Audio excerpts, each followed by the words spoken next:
Mitologiko batzuk. Zerbero, greziar mitologia, Grezia. Hiruburuko txakurrak bizidunak eta hilak izutzen zituen. Zerbero infernuko atearen zaintzailea zen, eta bizidunei sartzea eragozten zen, eta hilei ateratzea. Heroi batzuek haren burdinazko masailezurra aurre egin eta limurtzea lortu zuten.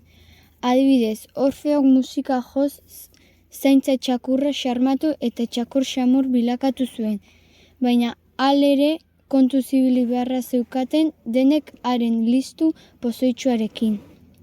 Lebiatan, Biblia. Lebiatan itsasoaren sakonean bizi da, eta izakiak osorik jateko gai da. Haren aho ondotik igarotzen den orokeriotza zain izango du. Arma bakar batek ere ezin du zauritu, errege garrantzitsuenak ere izutzen ditu. Bibliaren arabera jainkoak soilik bere adintasunari esker sortu ahal izan du Lebiatan, eta jainkoak soilik suntsitu ahalko du monstro basati hori. Hala, jainkoak agerian jartzen du zer nolako boterea duen denean gainean eta, bereziki, harekin lehiatu nahi dutenean gainean. Grifoia, Elam, Irango hego mendebaldea.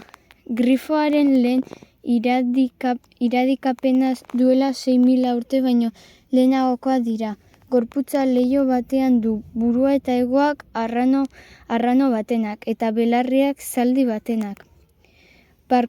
Barkatia eta mendia malkartxoaren tontorrean, basamortuen erdian edo leizen sakonean egiten du abia. Bertan bere altxorrak zaintzen du.